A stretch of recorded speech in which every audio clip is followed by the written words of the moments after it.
Esto pasó en 2019, aunque honestamente no lo conté durante mucho tiempo, porque cuando lo intenté mencionar en el trabajo, simplemente lo atribuyeron a cansancio, errores de percepción por el calor o cosas así.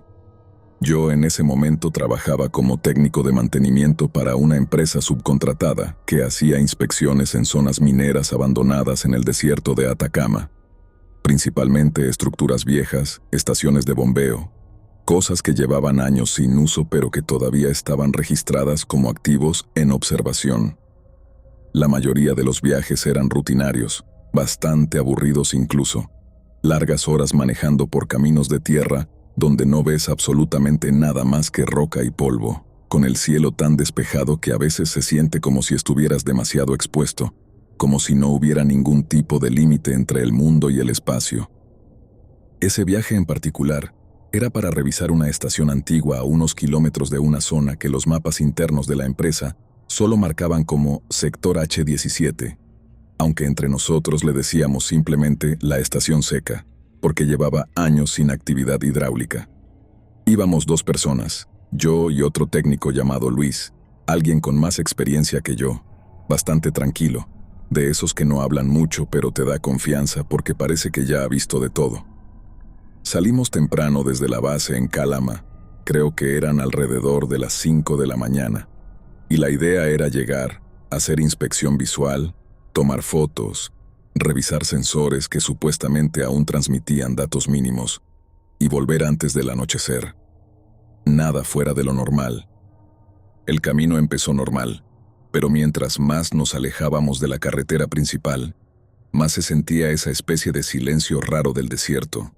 No un silencio absoluto, sino como un tipo de ausencia de ruido que te hace notar hasta el sonido del vehículo sobre la grava.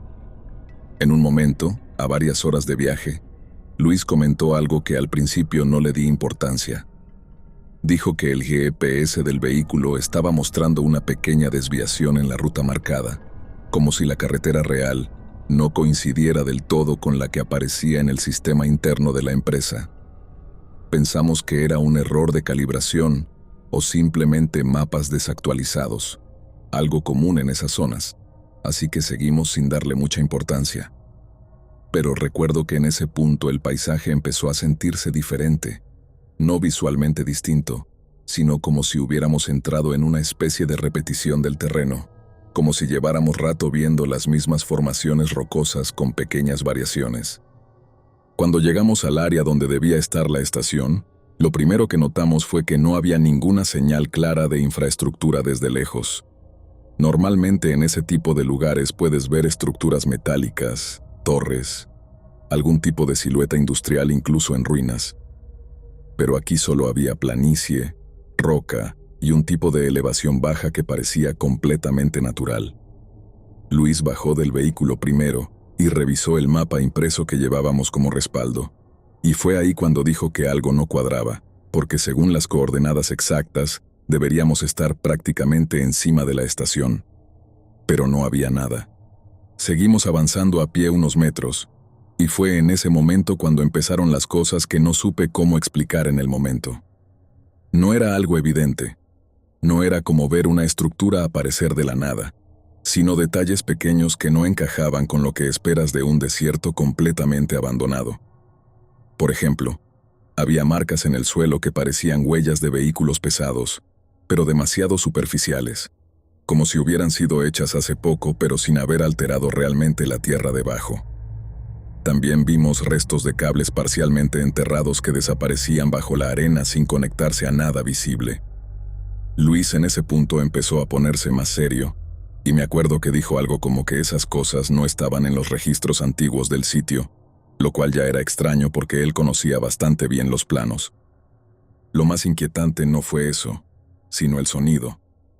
Al principio pensé que era viento, porque en el desierto el viento puede generar vibraciones raras entre las formaciones rocosas, pero este sonido tenía patrones.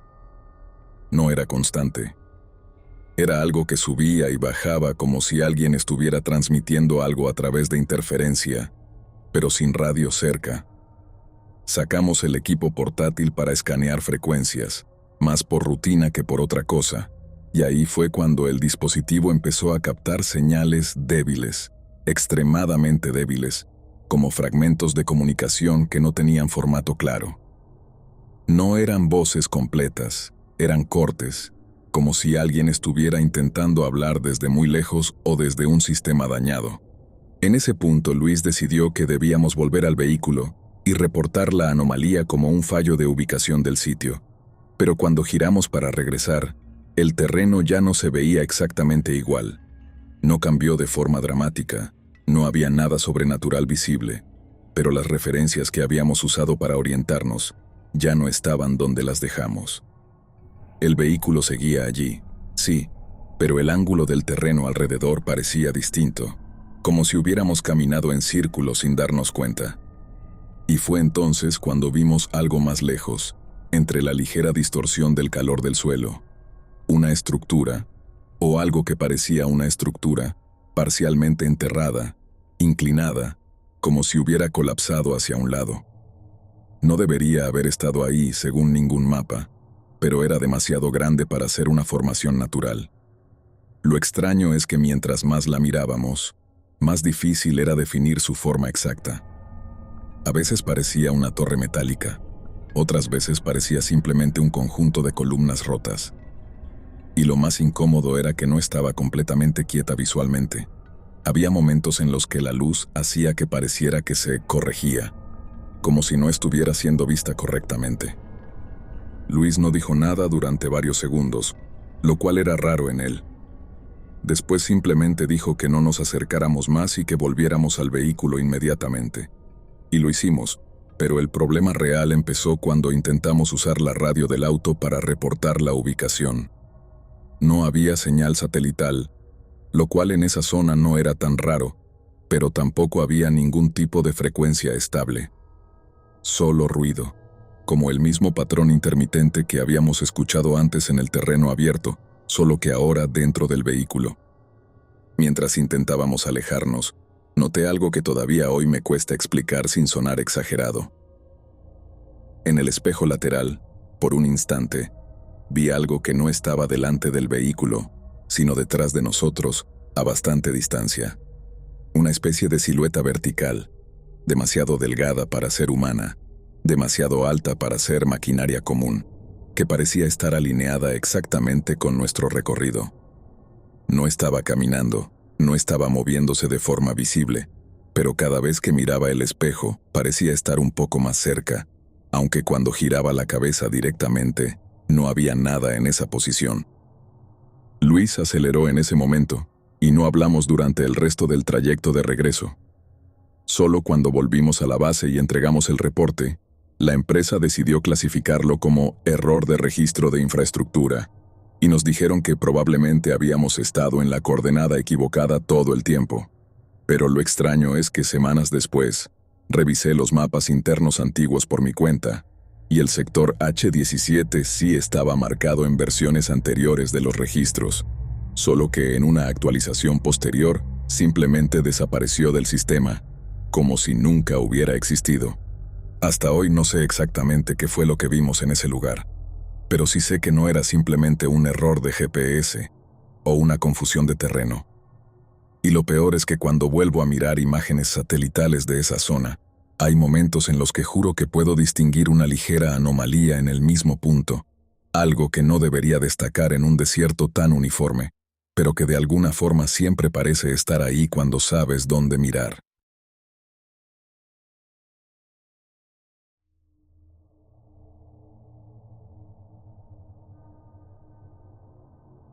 Esto lo escuché por primera vez, en 2021, en un grupo de radioaficionados que todavía usaban equipos antiguos para comunicarse entre el norte de Chile y algunas partes del altiplano. Y al principio, lo traté como una de esas historias típicas que la gente se inventa para llamar la atención en los chats nocturnos. Pero con el tiempo empecé a encontrar versiones muy parecidas contadas por personas distintas, en lugares distintos, siempre con pequeños cambios pero con el mismo patrón de fondo, y ahí fue cuando dejé de ignorarlo del todo. La historia se sitúa más o menos entre el borde del desierto de Atacama y las primeras zonas altas hacia la cordillera, en una ruta secundaria que casi no aparece en mapas modernos, una carretera vieja que conecta antiguas instalaciones de exploración sísmica y puestos mineros ya abandonados. El protagonista del relato es un hombre que se identificaba como operador de radio de corta distancia, alguien que trabajaba desde una estación pequeña instalada en una construcción prefabricada cerca de un punto elevado, donde supuestamente la recepción era buena por la altura y la ausencia total de interferencia humana. Su trabajo era bastante simple: monitorear frecuencias, registrar anomalías y mantener contacto ocasional con equipos de exploración que todavía entraban a zonas remotas. Según lo que él contaba, todo empezó con algo muy normal: interferencias leves en la noche, cosas que no llamaban la atención porque en esas zonas es común captar señales lejanas mezcladas con ruido atmosférico. Pero una noche específica, alrededor de las 2 o 3 de la madrugada, empezó a recibir una transmisión que no venía en ningún formato reconocible. No era código Morse, no era voz modulada, no era un idioma conocido. Era más bien una secuencia de sonidos con pausas demasiado regulares, como si alguien estuviera intentando imitar una comunicación humana sin entender realmente cómo funciona el patrón del lenguaje. En ese momento pensó que era simplemente algún equipo antiguo de minería o una transmisión reflejada por la atmósfera, algo común en el desierto cuando las condiciones climáticas generan rebotes de señal. Pero lo extraño fue que la transmisión no cambiaba de frecuencia, no se desplazaba, no se debilitaba. Permanecía exactamente en el mismo punto del espectro, como si estuviera fija, esperando ser escuchada. Con los días, empezó a notar algo más inquietante. La señal no solo aparecía en la noche, sino que empezaba a coincidir con momentos específicos de silencio total en la estación. Como si cada vez que él apagaba todo el equipo para descansar o revisar baterías, la señal esperara ese momento exacto para aparecer. No lo decía de una forma dramática, lo explicaba como una coincidencia rara, pero repetida demasiadas veces para sentirse casual. En una de esas noches decidió grabar la transmisión completa usando un equipo analógico viejo que tenía conectado a un sistema de respaldo. No esperaba encontrar nada útil, solo quería mostrarle a otros radioaficionados el tipo de interferencia que estaba recibiendo. Pero cuando reprodujo la grabación al día siguiente, se dio cuenta de que la señal no era consistente entre reproducción y reproducción. En algunos momentos había fragmentos adicionales que no recordaba haber escuchado en vivo, como si el archivo hubiera capturado más información de la que el oído humano podía percibir en tiempo real. Ahí fue cuando empezó a cambiar su rutina. Empezó a mantener el equipo encendido más tiempo del habitual, incluso cuando no había razón para hacerlo, solo para ver si podía anticipar cuándo volvería a aparecer la señal. Y fue en ese periodo cuando empezó a notar algo que lo sacó completamente de la explicación racional que intentaba mantener. La señal no solo aparecía, sino que parecía responder a su presencia. No de forma clara, no como una conversación directa, sino como una especie de ajuste. Si él cambiaba de frecuencia ligeramente, la señal también cambiaba. Si intentaba filtrar ruido, el patrón de la transmisión se adaptaba. No era inmediato, no era perfecto, pero era lo suficientemente consistente como para que empezara a generar incomodidad real. En ese punto decidió contactar a otro operador que conocía en la zona, alguien con más experiencia en propagación de señales en ambientes extremos. Le envió grabaciones y le explicó lo que estaba pasando, sin exagerar nada. La respuesta que recibió fue corta, casi evasiva. Le dijeron que probablemente era un fenómeno de rebote atmosférico, combinado con alguna transmisión militar antigua o equipos mineros desactivados que aún emitían señales residuales. Pero le advirtieron algo más, casi como un comentario secundario, que si la señal empezaba a aparecer, estructurada en respuesta, lo mejor era dejar de interactuar con ella. Él no hizo caso inmediato, no porque no creyera, sino porque quería comprobarlo por sí mismo. Y ahí es donde el relato se vuelve más difícil de explicar. Una noche decidió transmitir de vuelta, no un mensaje claro, solo una serie de pulsos simples, como prueba, esperando que si realmente había algo al otro lado, no respondiera de forma coherente. Pero después de su transmisión, la señal habitual desapareció durante varios minutos. El silencio fue total, algo raro en ese espectro específico, y cuando volvió, lo hizo con un patrón distinto. No era más fuerte ni más claro, pero sí más organizado, como si hubiera cambiado de estado. A partir de ahí, empezó a ocurrir algo que él describía como la parte más incómoda de toda la experiencia. La señal comenzó a aparecer incluso cuando el equipo estaba apagado. No siempre, no de forma constante, pero sí lo suficiente como para que él empezara a dudar de su propia percepción del sistema. En varias ocasiones encendía el receptor y encontraba el mismo patrón ya en curso, como si la transmisión no dependiera completamente del equipo, sino del entorno. El punto más extraño ocurrió una madrugada en la que decidió salir físicamente de la estación para comprobar si la señal seguía siendo perceptible fuera del equipo. Según su relato, al alejarse unos metros del edificio, el ruido del viento del desierto era lo único que debería haber estado presente, pero en medio de ese ruido, juraba haber escuchado algo muy parecido a la misma secuencia de la transmisión, solo que sin radio, sin dispositivo, como si el sonido estuviera ocurriendo directamente en el ambiente. No duró mucho, solo unos segundos, pero fue suficiente para que volviera a la estación y apagara todo el sistema de forma manual. Después de eso, dejó de responder en el grupo de radioaficionados durante varias semanas. Cuando finalmente volvió a escribir, su mensaje fue corto, sin detalles técnicos. Solo decía que había desarmado el equipo y que había cambiado de trabajo. No dio explicaciones adicionales. Algunos intentaron contactarlo después, pero ya no volvió a participar en ninguna conversación.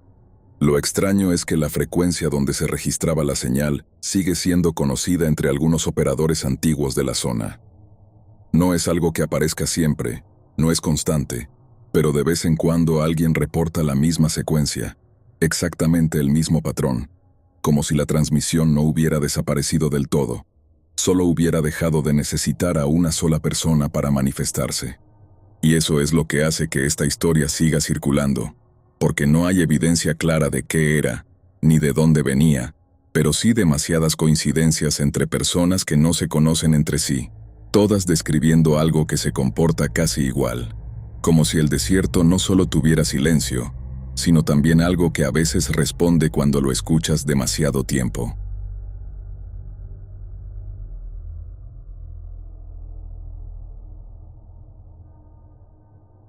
Esto pasó en 2017, y todavía hoy no estoy del todo seguro de cómo encajarlo en mi cabeza sin que suene como una exageración. Pero en su momento lo vivimos como algo completamente normal, que simplemente se fue saliendo de control, sin que nadie se diera cuenta hasta que ya era demasiado tarde. Yo trabajaba como conductor para una empresa logística pequeña que hacía traslados de materiales y personal entre distintos puntos de exploración en el desierto de Atacama, principalmente rutas entre campamentos mineros y estaciones temporales donde se hacían estudios geológicos o levantamientos de terreno.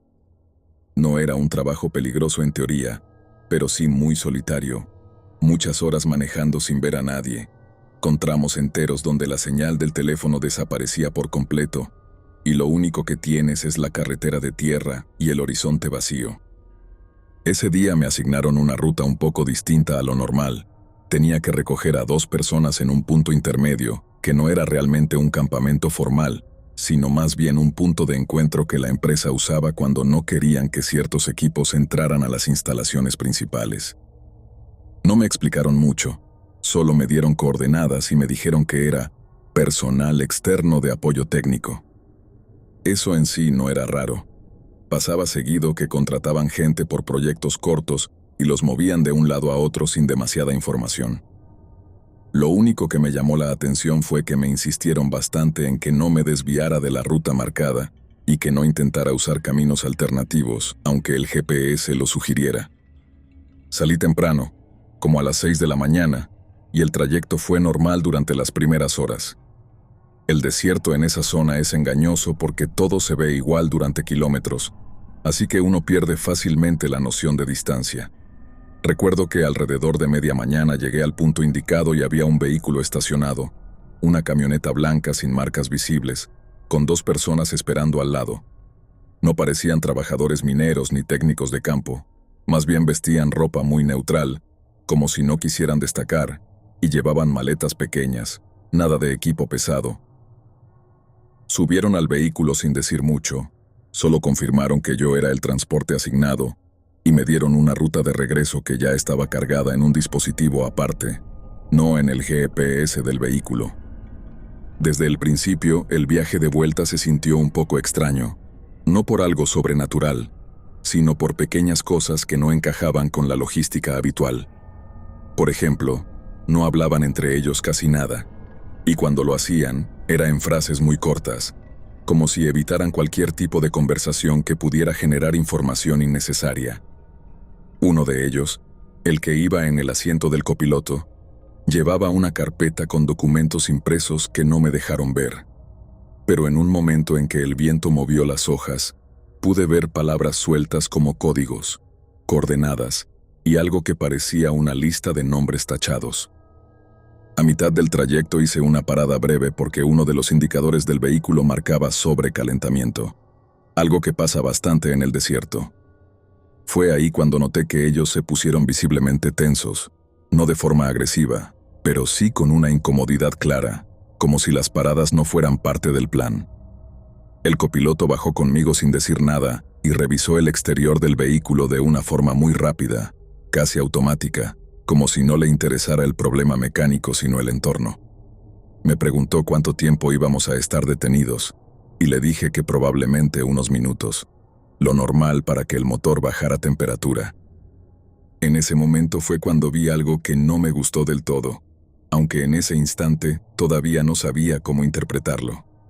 A lo lejos, en la carretera por la que habíamos venido, apareció otra camioneta, también blanca, sin identificación visible, que no había estado ahí antes. No venía rápido, pero tampoco se detenía. Simplemente avanzaba en nuestra dirección de forma constante.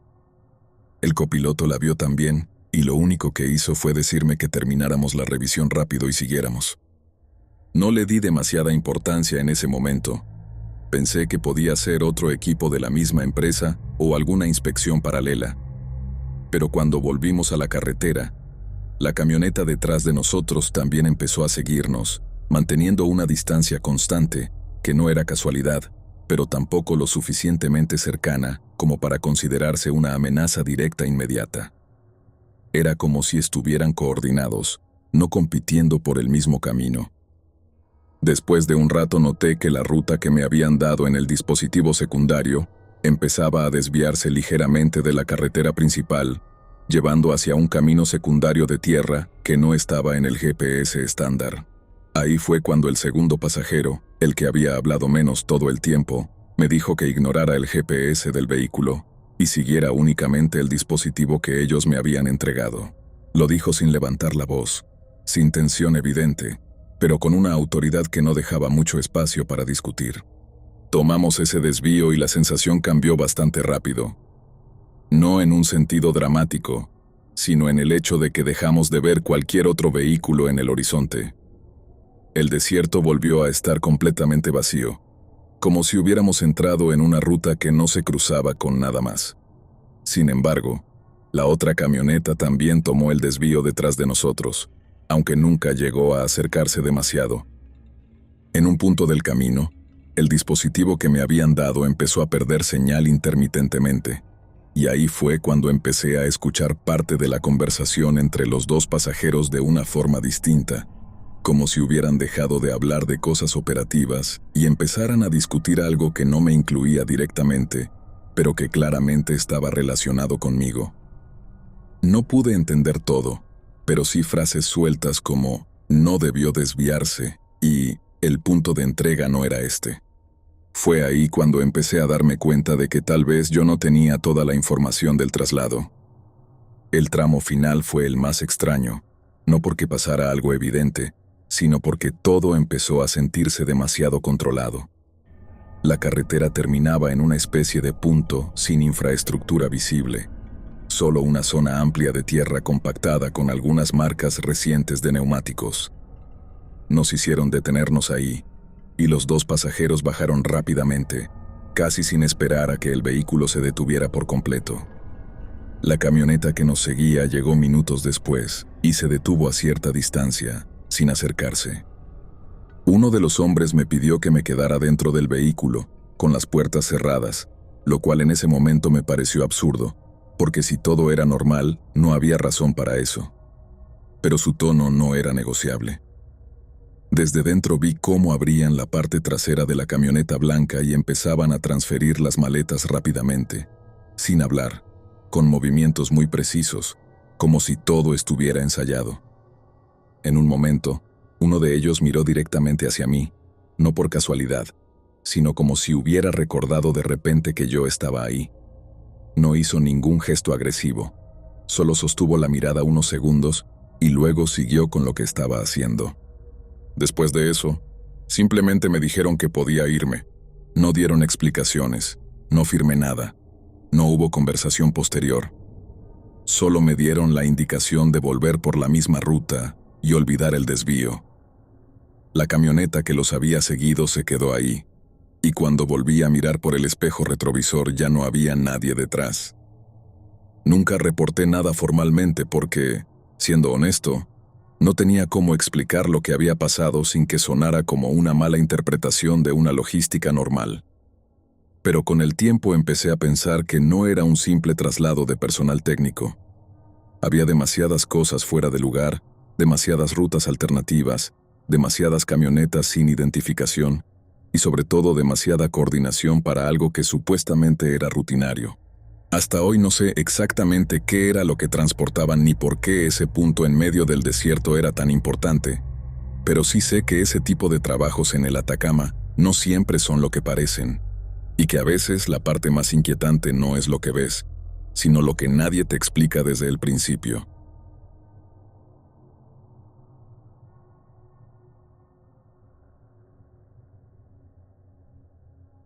Esto pasó en 2016 y durante mucho tiempo no lo conté porque, cuando lo intentas explicar en voz alta, suena exactamente como ese tipo de historia que la gente asume que estás exagerando o mezclando recuerdos por el estrés del viaje.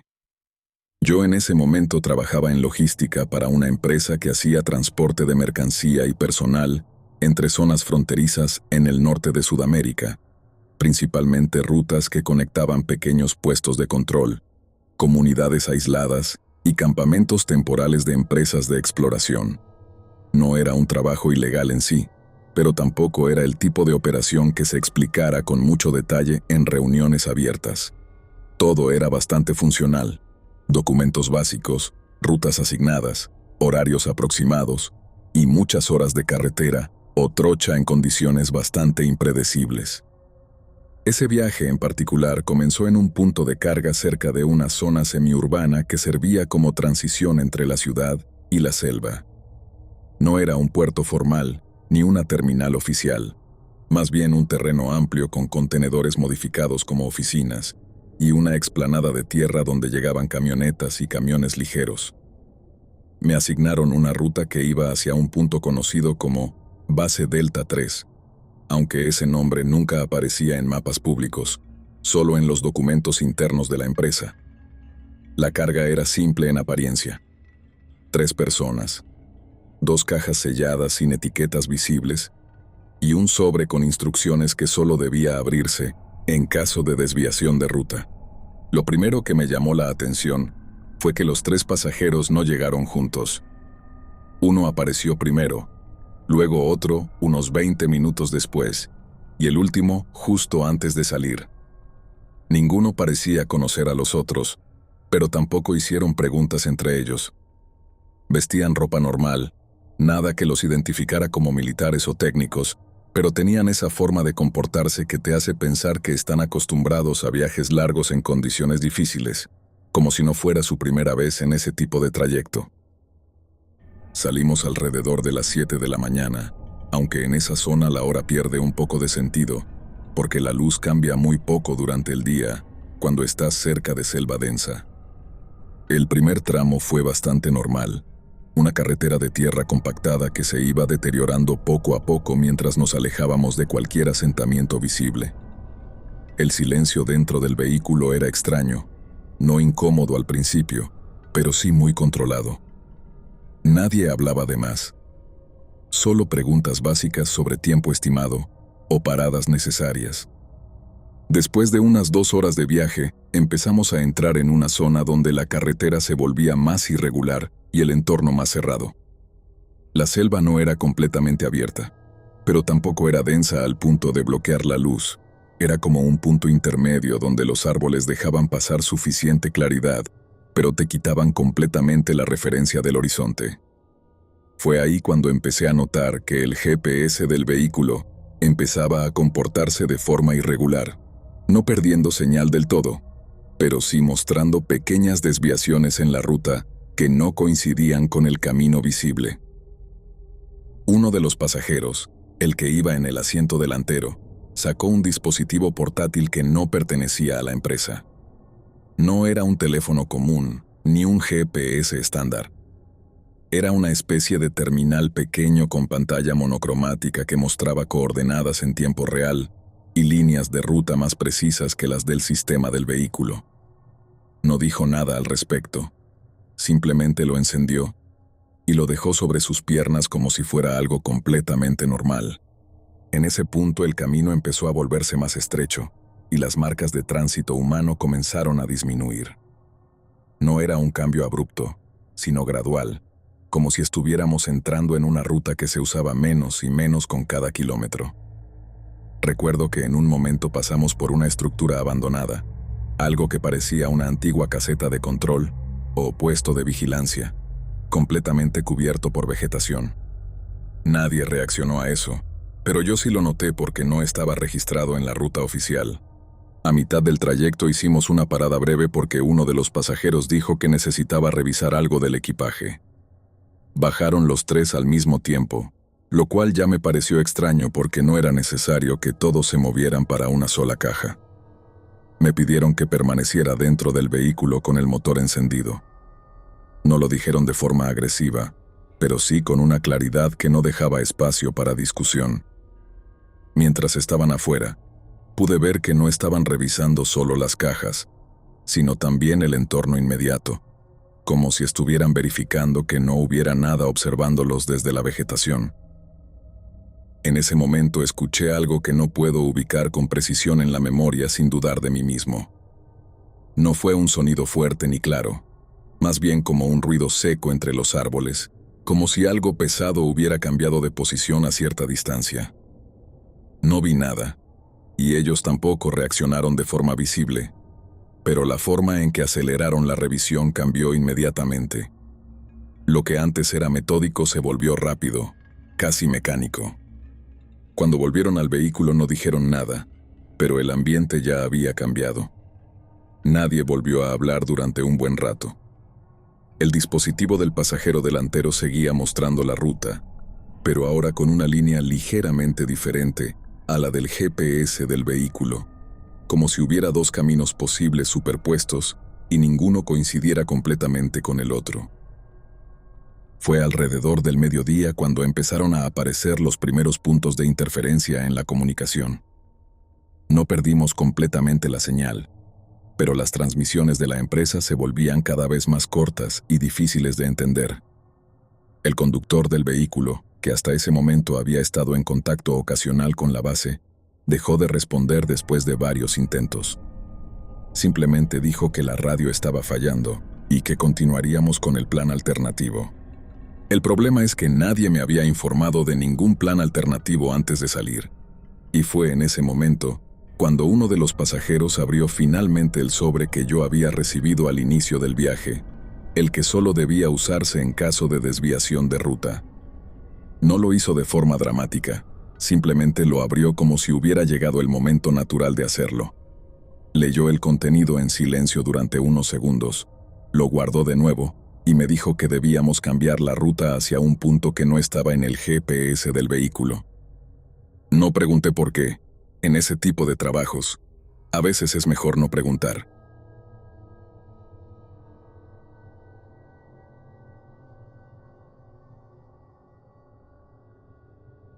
Doctor Neptuno, No sé si este tipo de cosas encajan con el contenido del canal, pero llevo tiempo viendo tus historias, y hay una en particular sobre el desierto de Atacama que me recordó algo que viví en la selva del norte de Colombia hace unos años. No es una historia de monstruos, ni nada por el estilo. De hecho, lo que la hace rara es precisamente lo normal que parecía todo al principio. Yo en ese momento trabajaba como apoyo logístico en brigadas de salud rural. Básicamente era un equipo que se movía entre comunidades aisladas, haciendo jornadas médicas, vacunación, registro de personas, entrega de medicamentos básicos y actualización de datos sanitarios. Nada glamuroso, bastante rutinario en teoría, pero en la práctica implicaba moverse por zonas donde no hay carreteras reales, solo caminos abiertos con el tiempo, o rutas de tierra que cambian dependiendo de la temporada. Esa brigada en particular era para una zona fronteriza en la selva, cerca de comunidades dispersas que no tienen acceso constante a centros médicos. El punto base no era un hospital ni una clínica como tal, sino una especie de puesto temporal montado en una construcción antigua que funcionaba como centro de coordinación. Desde ahí se organizaban salidas hacia diferentes veredas y asentamientos. Me asignaron un equipo de traslado para mover a 3 personas, 2 enfermeros y un coordinador de campo. Nada fuera de lo común. Gente que claramente ya había trabajado en ese tipo de misiones antes. No parecían nuevos en absoluto. Llegaron por separado, sin mucha interacción entre ellos, y eso al principio no me llamó la atención porque, en ese tipo de brigadas, es normal que la gente venga de distintas instituciones. Salimos temprano, alrededor de las 7, aunque en esa zona el concepto de hora es bastante relativo porque la selva mantiene una especie de luz constante que hace difícil orientarse solo con el sol. El primer tramo fue relativamente normal, una carretera de tierra que iba perdiendo calidad a medida que nos alejábamos de cualquier zona habitada. Dentro del vehículo había silencio, pero no un silencio tenso, más bien ese silencio típico de gente que está acostumbrada a trabajo de campo y no siente necesidad de hablar demasiado. Después de un par de horas empezamos a entrar en una zona donde ya no había ninguna señal clara de presencia humana reciente. No casas, no estructuras, solo vegetación cerrada y tramos de camino que parecían abiertos más por uso antiguo que por mantenimiento real. El GPS empezó a comportarse de forma irregular, no perdiendo señal del todo, pero mostrando pequeñas desviaciones que no coincidían exactamente con el camino visible. Uno de los enfermeros llevaba un cuaderno de registro físico, algo que todavía se usa en algunas brigadas cuando no hay garantía de conexión digital. Lo tenía abierto en las piernas, revisando nombres y códigos de comunidades. En un momento lo vi marcar algo y tacharlo después, como si hubiera una actualización de última hora que no me explicaron. Fue a mitad del trayecto cuando llegamos a una pequeña comunidad que no estaba claramente marcada como destino inicial. No era un pueblo formal, más bien un conjunto de viviendas dispersas con una especie de punto central improvisado donde se hacían las atenciones médicas. Nos detuvimos para que parte del equipo bajara y revisara el lugar, pero me pidieron que esperara en el vehículo con el motor encendido. No era raro que yo no bajara. En ese tipo de trabajos el conductor muchas veces se queda como respaldo logístico. Pero lo que sí me llamó la atención fue que los 3 bajaron al mismo tiempo, aunque solo uno tenía que hacer la verificación inicial. Desde dentro podía ver cómo no solo hablaban con la gente del lugar, sino que también caminaban alrededor del perímetro, como si estuvieran comprobando algo más que condiciones médicas. En un momento escuché a uno de ellos mencionar algo sobre registro incompleto, pero no pude escuchar el resto con claridad, porque había mucho ruido de vegetación y motores a lo lejos. No le di demasiada importancia en ese momento porque pensé que era parte del lenguaje técnico de las brigadas, cosas administrativas que uno no siempre entiende. Lo extraño fue que la atención en ese punto duró mucho menos de lo normal. En jornadas médicas rurales, incluso cuando es algo pequeño, siempre hay bastante movimiento, gente esperando, registros, entrega de medicamentos. Pero aquí todo fue rápido, casi apresurado. como si hubieran encontrado lo que necesitaban y no quisieran quedarse más tiempo del necesario. Cuando volvieron al vehículo, el ambiente ya era distinto. No dijeron mucho, solo subieron en silencio y me indicaron que continuáramos hacia el siguiente punto. El cuaderno del enfermero estaba cerrado, pero pude ver que tenía varias páginas marcadas con notas nuevas que no había visto antes. Seguimos la ruta y a partir de ahí, el camino se volvió más cerrado, más difícil de seguir incluso con GPS. Fue entonces cuando uno de ellos sacó un dispositivo portátil que no era parte del equipo médico estándar. No era un teléfono común ni una tablet de trabajo, era algo más básico, con pantalla simple, mostrando coordenadas y rutas que no coincidían exactamente con el sistema del vehículo. No dijo nada al respecto, simplemente lo usó como referencia adicional. En ese punto, el trayecto dejó de sentirse como una ruta normal de brigada médica y empezó a sentirse como algo más controlado, aunque nadie lo dijo explícitamente. Las decisiones de paradas, desvíos y tiempos parecían seguir un plan que no estaba en los documentos que yo había visto al inicio. Y fue ahí cuando el GPS del vehículo empezó a perder coherencia con la ruta que ellos estaban siguiendo. No completamente, pero lo suficiente como para que yo empezara a notar que había dos versiones del mismo camino superpuestas, y ninguna coincidía del todo con la otra. Después de ese punto, el viaje dejó de sentirse como una brigada médica normal, aunque en el momento nadie lo decía en voz alta. Lo que ocurrió fue más bien una acumulación de pequeñas cosas que, por separado, podrían haber tenido una explicación lógica, pero juntas empezaban a formar una especie de patrón incómodo. Seguimos avanzando por un camino cada vez más cerrado, con tramos donde la vegetación prácticamente obligaba a reducir la velocidad a paso lento, y el GPS del vehículo empezaba a alternar entre dos rutas ligeramente distintas, sin que ninguna pareciera claramente incorrecta. Los tres pasajeros seguían en silencio, pero ya no era el mismo silencio del inicio del viaje. Era un silencio más tenso, más atento, como si estuvieran pendientes de algo que no estaba ocurriendo dentro del vehículo sino fuera de él. En un momento el enfermero que llevaba el cuaderno volvió a abrirlo, pero no para escribir nada nuevo, sino como si estuviera revisando información que ya no le convencía del todo. Pasaba páginas hacia atrás, se detenía en ciertos puntos, y volvía a mirar hacia el camino como si estuviera intentando confirmar algo visualmente. Fue entonces cuando llegamos a una segunda comunidad, o al menos así estaba marcada en el registro que ellos tenían. Desde la distancia no parecía muy distinta a la anterior. Algunas estructuras de madera, techos de zinc, un espacio central abierto donde normalmente se hacen reuniones o atenciones médicas. Pero a medida que nos acercábamos empecé a notar algo que no encajaba del todo, y no era algo obvio, sino más bien la ausencia de ciertos detalles que uno espera ver siempre en lugares habitados. No había movimiento visible. No se veían niños, ni animales, ni gente en los alrededores inmediatos, lo cual en zonas rurales de selva normalmente no ocurre, incluso en comunidades pequeñas.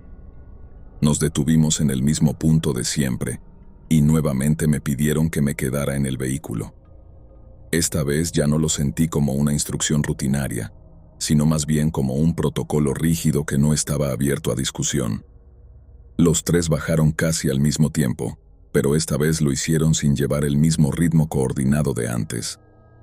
Había algo ligeramente desfasado en sus movimientos, como si cada uno estuviera siguiendo una instrucción distinta, aunque el objetivo fuera el mismo.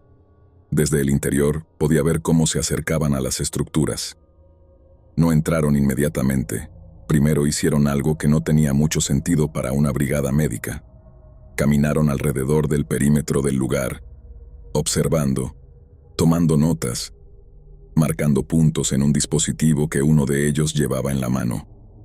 Solo después de eso comenzaron a acercarse a las personas. Y ahí fue cuando noté el primer detalle realmente fuera de lugar. Había gente, sí, pero no la cantidad ni la distribución que uno esperaría. Eran pocas personas, sentadas o de pie en posiciones fijas, como si estuvieran esperando desde hacía rato sin moverse demasiado. No había caos, no había actividad típica de una jornada médica. Era más bien una especie de orden extraño, casi artificial, como si el lugar estuviera organizado para ser observado más que para ser habitado. El enfermero del cuaderno empezó a registrar algo con más urgencia, pasando páginas y escribiendo de forma más rápida. El coordinador hablaba con uno de los habitantes, pero desde mi posición no podía escuchar lo que decía. Lo único que veía era que la conversación no parecía fluida, sino más bien una serie de preguntas cortas, seguidas de pausas largas. En un momento uno de los pasajeros miró directamente hacia el vehículo. No fue una mirada casual, fue una mirada sostenida, como si se hubiera acordado de repente de que yo estaba ahí esperando. No hizo ningún gesto, no se acercó, solo mantuvo la mirada unos segundos y luego volvió a lo que estaba haciendo. Fue ahí cuando empecé a sentir que algo no cuadraba en el rol que yo estaba cumpliendo dentro de ese viaje. Después de varios minutos que se sintieron más largos de lo que realmente fueron, volvieron al vehículo sin decir mucho. Nadie explicó lo que habían encontrado, y yo tampoco pregunté en ese momento porque el ambiente no invitaba a hacerlo. Simplemente retomamos la marcha. El problema fue que el siguiente punto no aparecía claramente en ningún sistema que yo pudiera ver. El GPS del vehículo mostraba un destino genérico, pero el dispositivo que llevaba el coordinador marcaba una ruta mucho más específica, con desviaciones que no coincidían con caminos visibles en el terreno. En ese momento empezaron a surgir pequeñas discrepancias entre lo que yo entendía como la ruta oficial de la brigada y lo que ellos estaban siguiendo. Y lo más inquietante no era que la ruta cambiara, sino que parecía que ellos ya habían estado ahí antes. No lo dijeron directamente, pero había señales. Comentarios cortos entre ellos, referencias a cosas que ya habían visto o ya habían revisado en ciclos anteriores. Al principio pensé que se referían a otras brigadas o visitas previas, pero el tono no era el de alguien hablando de experiencias generales, sino de algo más específico, como si este mismo recorrido se repitiera con variaciones. Fue alrededor del mediodía cuando el equipo empezó a actuar con más urgencia. El cuaderno del enfermero ya no estaba siendo usado como registro continuo, sino como referencia puntual, como si estuvieran verificando algo que no debía fallar. El GPS del vehículo empezó a perder consistencia más frecuentemente, alternando entre señal estable y saltos de posición que no tenían sentido en una carretera física. En un punto del camino, nos detuvimos sin explicación previa. No hubo una falla mecánica, no hubo instrucción clara. Simplemente el conductor frenó en un tramo vacío de selva donde no había ninguna estructura visible ni razón evidente para detenerse. Los 3 pasajeros bajaron otra vez, pero esta vez no me pidieron que me quedara dentro del vehículo de inmediato. Se quedaron cerca, hablando entre ellos en voz baja, revisando el dispositivo portátil y comparándolo con el cuaderno.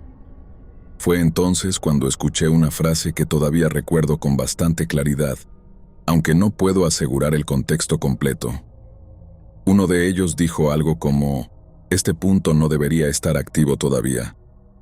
No hubo explicación después de eso, solo silencio. En ese momento sentí por primera vez que la brigada no estaba visitando comunidades, sino verificando algo que ya tenía un registro previo, como si el trabajo no fuera descubrir o atender, sino confirmar que algo seguía estando donde debía. Y fue justo ahí cuando el sobre que me habían entregado al inicio del viaje dejó de parecerme un simple protocolo administrativo. Después de esa parada, el viaje ya no volvió a sentirse como una brigada médica en ningún momento, aunque nadie lo dijo de forma explícita. Lo que cambió no fue un evento concreto, sino la forma en que todo empezó a parecer parte de un sistema más grande que yo no había visto completo desde el inicio. Seguimos avanzando por tramos de selva donde ya no había referencias claras de caminos principales, solo rutas abiertas por uso repetido, algunas más marcadas que otras, como si no estuviéramos en una sola carretera sino en una red de accesos que se cruzaban sin aparecer en mapas oficiales. Los 3 pasajeros casi no hablaban entre ellos, pero ahora sí intercambiaban información constantemente en voz baja, comparando el dispositivo portátil con el cuaderno físico. En un momento el enfermero arrancó una página completa del registro y la guardó en su bolsillo sin decir nada, como si esa información ya no perteneciera al sistema original con el que habíamos salido. No pregunté nada, pero empecé a notar que la sensación de ruta médica había desaparecido por completo y había sido reemplazada por algo más cercano a una verificación continua de puntos específicos. El GPS del vehículo ya era prácticamente inútil en ese punto. Saltaba de posición sin lógica, a veces mostrando ubicaciones que estaban claramente fuera del terreno por el que íbamos. El dispositivo del coordinador, en cambio, seguía marcando una ruta estable, como si estuviera siguiendo un sistema completamente distinto que no dependía de carreteras visibles, sino de coordenadas fijas dentro de la selva. Fue entonces cuando llegamos a lo que en sus documentos seguía apareciendo como punto de revisión final, aunque en realidad no había nada que se pareciera a un centro médico, ni una comunidad, ni una estructura clara. Era un claro grande dentro de la selva, una especie de espacio abierto artificial donde la vegetación parecía haber sido removida en algún momento y no había vuelto a crecer de la misma manera. El suelo estaba demasiado compacto, con marcas viejas de vehículos cruzándose en distintas direcciones, como si ese lugar hubiera sido usado muchas veces pero sin dejar rastros consistentes de para qué.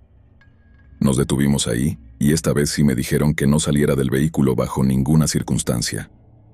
No fue una recomendación, fue una instrucción directa. Los tres bajaron rápido, pero ya sin el mismo orden que antes. Había una sensación de cierre, como si ese punto no fuera una visita más, sino el final de algo que venía ocurriendo antes de que yo entrara en el sistema. Desde el interior vi cómo empezaron a comparar todo de forma mucho más intensa. El cuaderno ya no era suficiente. Lo estaban cruzando con el dispositivo portátil de manera casi obsesiva. Uno de ellos empezó a marcar algo en el suelo con una herramienta, no excavando, solo señalando puntos específicos alrededor del claro. El otro caminaba en círculos amplios como si estuviera midiendo el perímetro sin instrumentos visibles. En un momento el coordinador volvió al vehículo y abrió la puerta del copiloto. No se sentó, solo se inclinó hacia adentro y me pidió que esperara unos minutos más. Fue la primera vez que su tono sonó ligeramente distinto, no nervioso, pero sí como alguien que está intentando mantener una rutina en una situación que ya no encaja del todo con el procedimiento esperado. Mientras él estaba ahí, pude ver algo en su dispositivo que no debería haber estado visible para mí. Una lista de puntos geográficos, cada uno con códigos, algunos marcados como confirmado, otros como pendiente y algunos simplemente tachados. Lo que me llamó la atención no fue la lista en sí, sino la cantidad de entradas repetidas con pequeñas variaciones de fecha. No parecía un viaje único, sino múltiples registros de algo que se había repetido varias veces en el tiempo. En ese momento el enfermero del cuaderno se acercó y le mostró una página específica. El coordinador la miró durante unos segundos, y luego la arrancó directamente del registro. No hubo discusión. Solo la guardó en su chaqueta como si esa acción fuera parte del procedimiento normal. Fue ahí cuando entendí que el problema no era la brigada en sí, sino el hecho de que yo no estaba participando en la misma versión del trabajo que ellos. Después de varios minutos de silencio absoluto, empezaron a empacar todo con una rapidez que no había visto antes. No había indicación de emergencia, pero sí una decisión clara de terminar la operación. Uno de ellos me dijo simplemente que podíamos regresar, sin explicar qué se había encontrado o confirmado en ese punto. El camino de vuelta fue completamente distinto al de ida. No porque el entorno cambiara, sino porque nadie volvió a usar el sistema del GPS del vehículo. Solo seguían el dispositivo portátil del coordinador, que ahora marcaba una ruta directa, más corta, como si el trayecto de regreso ya estuviera predeterminado desde el inicio, pero oculto en el sistema principal. En algún punto del regreso, ya bastante lejos del claro, El enfermero habló por primera vez en mucho tiempo, sin referirse a registros o datos. Solo dijo que ese punto no coincidía con el último ciclo de actualización. Nadie le respondió, pero tampoco lo corrigieron. El resto del viaje fue silencioso. Cuando finalmente llegamos de vuelta al puesto base donde había empezado todo, no hubo cierre formal de la brigada como normalmente ocurre. No hubo informes, ni reuniones, ni entrega de resultados. Los 3 pasajeros bajaron, recogieron sus cosas y se fueron en direcciones distintas, sin esperar instrucciones adicionales. El coordinador se acercó antes de irse y me dijo algo que en ese momento no entendí del todo, solo que no debía mencionar ciertos detalles del recorrido, porque no todos los registros estaban sincronizados. Después de eso simplemente desaparecieron dentro de las instalaciones. Yo entregué el vehículo, firmé los papeles normales de cierre y di mi reporte como cualquier otro día de trabajo. Nadie hizo preguntas, nadie pidió detalles. Y eso fue lo que más me quedó dando vueltas después. Semanas más tarde, revisando los archivos de rutas antiguas de la empresa, noté algo que todavía no he podido explicar bien. La base Delta 3 no aparecía en algunos registros recientes, pero sí estaba presente en versiones anteriores del sistema, con rutas ligeramente distintas a la que yo había seguido. Incluso algunas comunidades que visité en ese viaje aparecían en censos con ubicaciones desplazadas o directamente sin coincidencia exacta en mapas oficiales. No sé si fue un problema de actualización, un sistema mal integrado o algo mucho más simple que nunca se comunicó correctamente entre instituciones.